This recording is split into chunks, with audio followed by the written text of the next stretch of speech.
and a furious couple of days of trading for general manager Doug Melvin. Thanks for coming back on with us. You're going to have to send us an invoice. You've become part of the broadcast team here, but we appreciate your time. And are things now relaxed for you? There is the non-waiver or the waiver period trade deadline, I guess, coming up in August. But what's your setup right now and your mindset after finishing the regular trade deadline? Well, it was an interesting week. We had a lot of fun. You know, we got to know a lot of depth of a lot of organizations, and but you know, trade deadline, most of it will be over, but there will be an occasional trade here after the July 31st. There's been some good trades that have taken place, and you know, we're always on the watch. You know, now that we've created some openings and opportunities, you know, maybe some waiver claims. Some teams have filled their rosters through trades, and now they're going to have to make some 40-man roster moves, and our scouts, I instructed them to be on top of that over the next couple days. Yeah, it seemed like there was a lot of activity in the last week or so. Is that something that you expected, or how does the activity in this trading deadline period rank amongst other years that you have been doing this? Yeah, I thought that there was going to be a little more activity this trade period. I think it's because there were so many teams that are in the race, and maybe the extra wild card or in that regard, but I just felt there was going to be a lot of activity. You sort of get a sense of it about 5 days ago, 6 days ago, but there was also some teams that 7, 8 days ago said, hey, we're ready to sell players. And I know Chicago White Sox had a hot streak, and now Rick Hahn, their general manager, told me, hey, now we're back in that we got to keep players, and we think we're close enough to go out there, and if we have continue the hot streak and somebody falters, you know, you feel you're going to be in a pennant race. The main thing is being in a pennant race in September. We've been on both sides of trades, acquiring players in the past. I would rather have been on that end of it than doing what we're doing. But for what we had to do, I would say we feel very good about the player acquisitions, in spite of the fact of giving up some pretty good players and some pretty good people. Yeah, tell us about Zach Davies. He was in the deal for Gerardo Parra. Tell us a little bit about him. And now he's a guy that you have said that we may see here this year. Yeah, he's in AAA, and once you get a AA and AAA, you got a chance to get to the big leagues. But I got a surprise phone call from Buck Showalter this afternoon, an old teammate of mine back in 1976, a long time ago. But Buck gave me a call and said he loved Josh Hader, who was with the Orioles a few years ago, and he said on Zach Davies, he said, don't be surprised. He's 6 foot, 150 pounds. He looks like a bat boy, but he said people, they had an exhibition game against Tampa, and he said people are looking and sort of giggling a little bit, you know, wondering, you know, who is this guy? And he said all the little giggles and the uncertainty disappeared 2 innings later when he's out there painting like Greg Maddux and throwing changeups, and he's got a very nice delivery, and he's a great competitor. Well, that's great. I know he pitched in the Futures game as well from the Orioles. Now coming to the Brewers in the Gerardo Parra deal. That deal was done today. Youngman facing Chris Bryant here with 1 away. So before we get too far into this, let me just allow you to say a few words on Parra and Broxton, specifically Parra, though, who had an incredible year while he was here in Milwaukee. I don't know if anybody expected that kind of production out of him this season. Yeah, he was he was disappointed he was traded. He said he loved it here, and I asked him if he had a great experience. He said it was really a great experience, and I told him, I said, Gerardo, the start of the year, we're not sure. We were talking, you might only get 250, 275 at bats, but you took advantage of the opportunity when there were some injuries, and you jumped on that opportunity and performed at a high level, and he did, and he went about his business the right way too. Very professional. Plays on both sides of the game, defense, offensive side. He was always, whenever I was down in the dugout for some pregame stuff, he was always the first one out into the dugout. You know?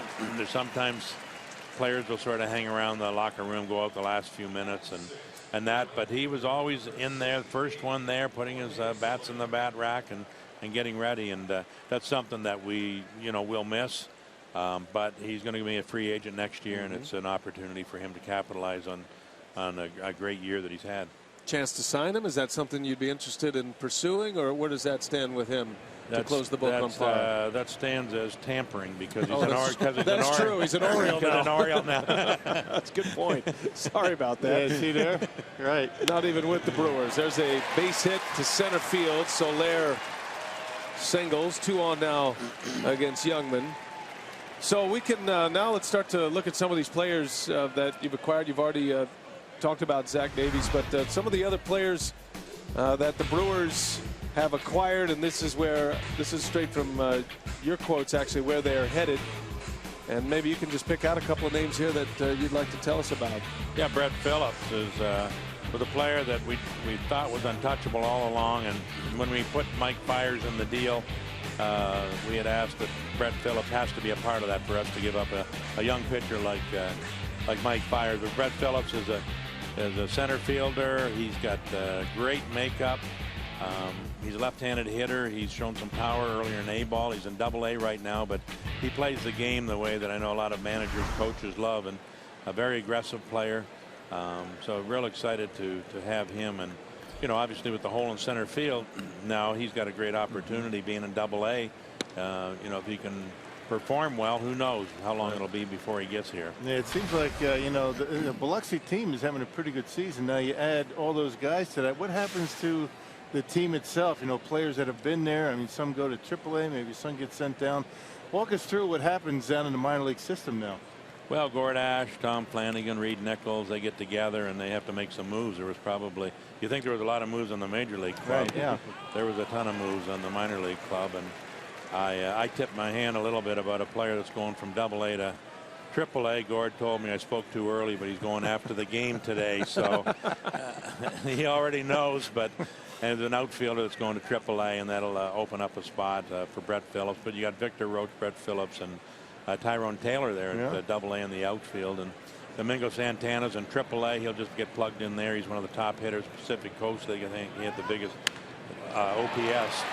As a base hit, Castro, they're going to send Bryant around third. No throw made, and a run will score.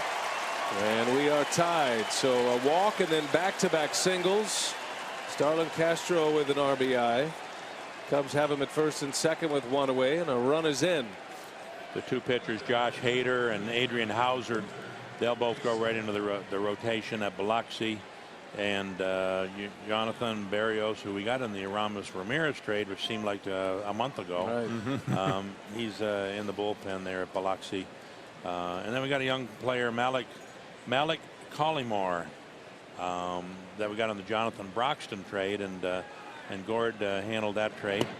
I gave him the responsibility to go talk to John Mozeliak and see what he can do for Jonathan Broxton. And I think John Mozeliak gave us a Canadian and thought that was going to make you happy, make us happy. And he's a young player that's got some really good tools, and he's going to go into Helena and play. But he's got some great tools. He played the infield, and we're going to put him in the outfield, have him play some outfield. But that worked out. I called you Gerardo at, I guess, at 9:30 this morning, and called Broxton at 10:30. So a lot happened early this morning, and saw Gerardo's in the dugout in Baltimore already, and Carlos made it in Houston. And I said it's got to be very difficult for a player. You put on one uniform, you're in one city, you're all of a sudden whole teammates, and one day later, it happens, and you just have to adjust. Hamill gets a bunt down. Lucroy will play it, and there is the second out. That'll be a sacrifice bunt. What was the reaction? What have you sensed from the current ball club? What was the reaction of the traded players? And you mentioned yesterday the conversation with Gomez was a little emotional. Gomez is an emotional guy anyway. He had some great comments after or during the game actually that we aired, and he's always going to remember Milwaukee as a special place for him. So I would imagine the personal side of it can be interesting for you and sometimes difficult.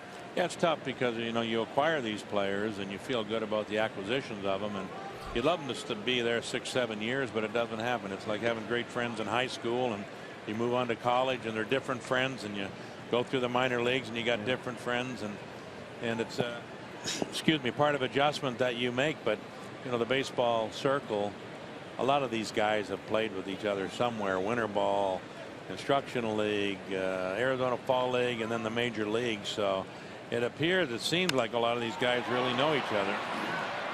There's a fly ball into center field. Peterson is there to make the play. Well, Doug, I appreciate all the information. Thanks for coming on the air with us to disseminate to the fans. Thank Been a you, busy guys. time for you. Thanks for having me. Thanks, Doug. All We'll see right. you tomorrow, okay? Yeah. Okay. He might give us a reason to have him on tomorrow. We'll see.